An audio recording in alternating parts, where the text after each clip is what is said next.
अरे अरे अरे मोदी जी, नहीं, ये सिर्फ मोदी जी के एक्सप्रेशंस नहीं है, ये मोदी जी नहीं कर रहे हैं डांस, ये संपूर्ण भारत कर रहा है। क्योंकि जिस प्रकार से भारत ने पाकिस्तान की कुटाई की है एशिया कप की, क्या बात है सर, क्या बात है सर। ये भाई ये डांस नहीं, ये फीलिंग्स हैं, और ये फीलिंग्स हैं जो सबको पता है। कहानी कुल मिलाकर के ये है कि भारत बनाम पाकिस्तान का एशिया कप का सुपर 4 के मुकाबले के दौरान जो मैच हुआ, हमने जबरदस्त तरीके से कंप्रहेंसिवली पाकिस्तान को हराया और बिल्कुल एक तरफा मैच जीता हमने पाकिस्तान के अगेंस्ट में। कि सर अभी हम कुछ नहीं बता सकते आपको, हम डिस्प्लेसन में अभी हैं। कोची में है डिस्प्लेसन में सर अभी।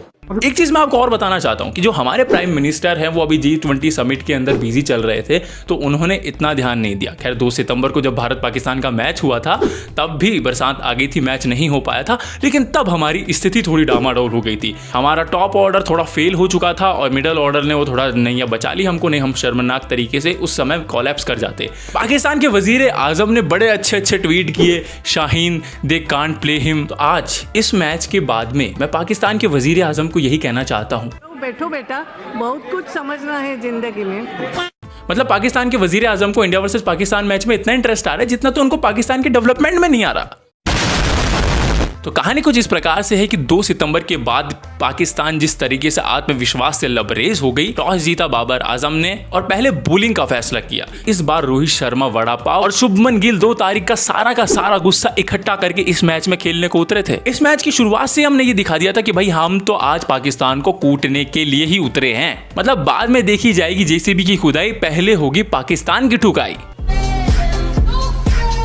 नहीं, इसका कोई ताल्लुकात नहीं है किसी भी चीज से, बस मैं तो राइम करना चाह रहा था, राइम कर दी, हो गई। रोहित और शुभमन पाकिस्तान की जबरदस्त मचक के ठुकाई कर रहे थे, लेकिन तभी पाकिस्तान के पास एक मौका आता है शुभमन गिल को आउट करने का, जब वह नसीम शाह की गेंद पर एक शॉट खेल बैठते हैं जो कि थर्ड मैन की साइड चला जाता है। अज्जुब की बात ये होती है कि विकेट कीपर्स के साथ साथ 2 फील्डर्स और होते हैं थर्ड मैन में, लेकिन कोई कैच करने को अटेम्प्ट ही नहीं करता। तो रहने दो फिर। और जब तक पाकिस्तान की फील्डर ऐसी कोई हरकत नहीं करते, हमको पता भी नहीं लगता कि यार पाकिस्तान ही है क्या सच में अपोजिशन। और जब मैंने ये कांड होते हुए देखा तो मेरे पास शब्द ही नहीं बचे, क्या कमेंट दूं इस पे। तो इसीलिए मैं तो पाकिस्तान के फील्डर्स को एक ही चीज कहना चाहता हूं कि अच्छा बात नहीं है। सब कुछ सही चल रहा होता है इंडिया के दृष्टिकोण से, लेकिन फिर शादाब खान रोहित शर्मा का शिकार बना लेते हैं 56 रनों पर। लेकिन अगले ओवर में शाहीन अफरीदी शुभमन गिल को भी निपटा देते हैं। मुझे अपने घर जाना है। ये सब देख के बाद तो भाई कोटी मुंह में आ गई थी, क्योंकि हम सभी लोग इस बात को जानते हैं कि इंडिया का बैटिंग ऑर्डर जो हम आपके हैं कौन में वो भाभी जी होती हैं जो गिर जाती हैं सीढ़ियों से, कुछ उस प्रकार से सारे मतलब ताश के पत्ते तो कुछ है नहीं इनके आगे, इस तरीके से लुढ़क जाते हैं। तभी 24.1 ओवर में जब भारत का स्कोर होता है 147 पे 2 विकेट के नुकसान पर, तभी मैच में बरसात आ जाती है और तभी इंडिया के फैंस जय शाह को गाली देने लगते हैं, यार तू क्या है क्या सफेद कपड़ा ओ भाई, इससे बढ़िया तो बंगाल की खाड़ी में मैच रख देते हैं। अब ये एशिया कप बिल्कुल चोम हो गया है मेरा तो। और तभी मुझे पता चला कि इंडिया वर्सेस पाकिस्तान के मैच के लिए इन्होंने एक रिजर्व डे भी बचा है। तो मतलब जो मेरे मन में गालियां निकल रही थी जय शाह के लिए, अब वो तालियों में बदल गई है। मैं तो तेरे को हरामी समझता था, तो राम निकला रे, देव मानुस निकला।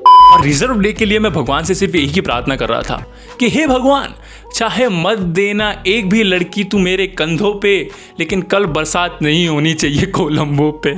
और फिर अगले दिन मैच शुरू हो गया, थोड़ी देर के लिए बरसात आई थी और फिर उसके बाद सब कुछ ठीक हो गया और मैच शुरू हो गया। और उसके बाद शुरू होता है the KL Kohli show. Indian batsman शुरुआती के कुछ ओवरों में काफी अच्छा पार्टनरशिप बिल्ड कर रहे होते हैं, सिंगल्स देखते हैं, डबल्स देखते हैं, रन देख रहे होते हैं और पाकिस्तान के फील्डर्स को बहुत ही भागा दौड़ी कराते हैं और जितना भी खाना उन्होंने खाया सारा निकलवा देते हैं। केएल और कोहली स्ट्राइक रोटेट कर रहे होते हैं, 6 की औसत से रन बना रहे होते हैं, जहाँ डबल्स निकल रहे हैं वहाँ ट्रिपल्स देखते हैं, जहाँ सिंगल निकल रहे हैं वहाँ डबल निकाल लेते हैं। चौके छक्के बिल्कुल एक मोमेंटम बना देते हैं कि हर ओवर में कुछ ना कुछ तो घटित होगा। और उसके बाद 42वें ओवर के बाद जिस तरीके से इंडियन बैट्समैन गियर अप करते हैं, मतलब लिटरली के अंदर बहुत ही तेजी के साथ में रन बन रहे होते हैं और दोनों बैट्समैन अपना शतक भी कंप्लीट करते हैं। और इन दोनों के शतक के बाद फाइनली पाकिस्तानी टीम कहने पर विवश हो जाती है कि